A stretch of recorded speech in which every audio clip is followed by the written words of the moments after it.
Today we'll be taking a look at how angels are actually depicted in the Bible. And by the end of this video, you will realize that the beautiful winged creatures people tell you to dream about at night are more likely to appear to you in your darkest nightmares.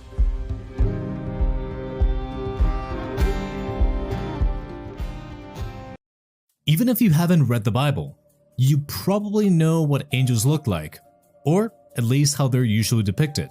They're those graceful heavenly beings with the long white robes, the wings, and maybe a glowing halo. Another being that's often portrayed in a non-representative way are the cherubs. They're those cute little chubby baby angels holding a bow and arrow. But actually, that's not how angels look according to the Bible. These biblically accurate angels are more like creatures straight out of an H.P. Lovecraft or a Stephen King book, rather than the cute figures that we often picture. So, what are these angels? Why do they look so strange? And how did we get their appearance so wrong?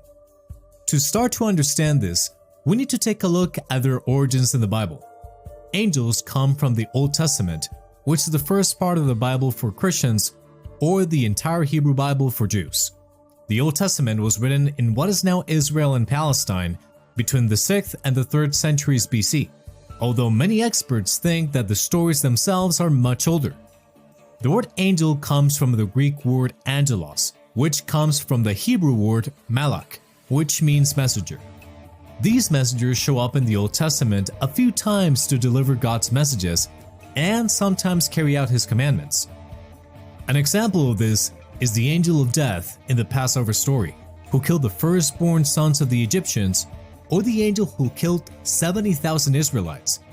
There's even one angel who wiped out about 185,000 Assyrian soldiers in just one night. When angels appear in the Bible, they sometimes have wings, but mostly they look like regular people. In later parts of the Bible, like in the book of Daniel, some angels even have names like Gabriel, Raphael, and Michael, which makes them very relatable and easy to picture. However, the angels called malach aren't the only heavenly creatures in the Bible. There's a ranking of angels in heaven, and these human-like angels you're familiar with are actually pretty low on the list. In the Middle Ages, a Jewish scholar named Maimonides created a hierarchy of angels, and if you look at it, the human-looking angels, called malach, are actually near the bottom, but they're still higher up than the cherubim. Throw out those cute little chubby angels with wings out the window. In the Bible, cherubim are actually animal-human hybrids.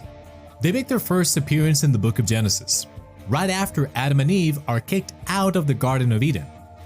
After their banishment, their job became to guard the garden from humans so they could not return to the tree of life.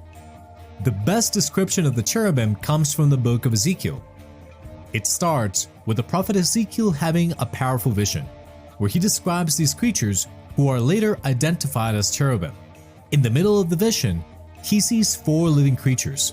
They look like humans, but each one has 4 faces and 4 wings. Their legs are straight and their feet look like the hooves of a calf, shining like polished bronze. They also have human hands under their wings which touch each other. Each creature has the face of a human, a lion on the right side, an ox on the left side, and an eagle on the back. Their wings are spread out, 2 touching another creature's wings and 2 covering their bodies. They move straight ahead, wherever the spirit leads them without turning. In the middle of these creatures, Ezekiel sees something like burning coals, bright fire moving around, and flashes of lightning. The creatures move quickly like flashes of light. So cherubim don't look like the cute little angels we usually think of. Instead, they resemble the mythical beasts from ancient Mesopotamia. You know the ones with the wings of an eagle, the body of a lion, and the head of a king.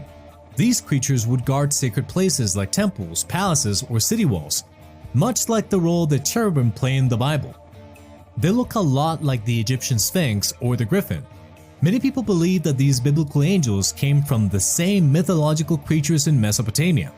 There was a lot of cultural exchange back then, so similar mythical beings showed up in different regions. That was just the norm. Cherubim and later Christian ideas about angels might have been influenced by Greek and Roman myths, borrowing details from figures like Cupid or Pluto. Now, moving up the angel hierarchy, we find the seraphim. The name seraphim comes from the word seraph, which means to burn. These angels have 6 wings, 2 for flying, 2 to cover their faces, and 2 to cover their feet. In the book of Isaiah, seraphim are described like this. Seraphs stood above them, each having 6 wings. With 2 they covered their faces, with 2 they covered their feet, and with 2 they flew. And they called to each other, saying, Holy, holy, holy is the Lord of hosts. The whole earth is full of his glory. In medieval Christian beliefs, seraphim are considered the highest rank of angels. They're the ones who constantly take care of God's throne, singing praises all day, every day. But where do they come from? If we look deeper into the name seraph, we find that it's connected to the Hebrew word saraf, which means a venomous snake in the desert. In ancient Egypt, the cobra was often called the flaming one, and pharaohs wore a cobra symbol called the urias on their crowns. This suggests that saraf might be the Hebrew word for cobra, and could very well be connected with the concept of the seraphim. Now we're getting to the strangest creatures in the Bible, the Ophanim, or the wheels. These are a set of gold wheels that are covered in ice and float in the sky. In Ezekiel's vision, he describes them along with the cherubim. He says, I looked, and I saw a wheel on the ground beside each of the 4 living creatures. The wheels were gleaming like beryl, and they all looked the same. Each one was like a wheel within a wheel. They could move in any direction without turning. The rims of the wheels were tall and full of eyes all around. Wherever the living creatures went, the wheels went too. When the creatures rose from the earth, the wheels rose with them, because the spirit of the living creatures was in the wheels.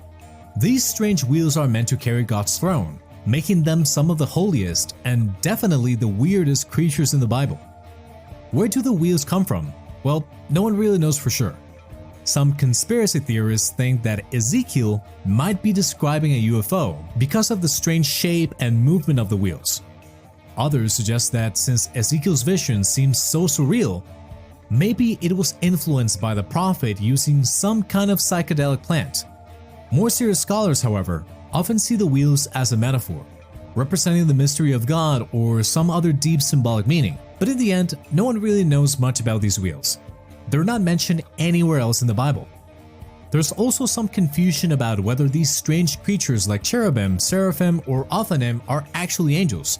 Maybe calling them heavenly beings is a better description.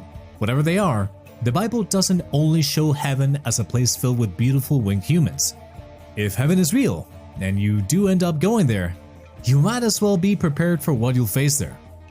So, were you aware of the actual description of these beings? Let me know in the comments below. Thank you so much for joining me for today's tale. If you had fun or learned anything, do me a favor, like, subscribe to the channel, or share this video with someone else. It's a very small button for you, and a gigantic leap for my channel. Until the next tale, farewell, and may the gods smile upon you.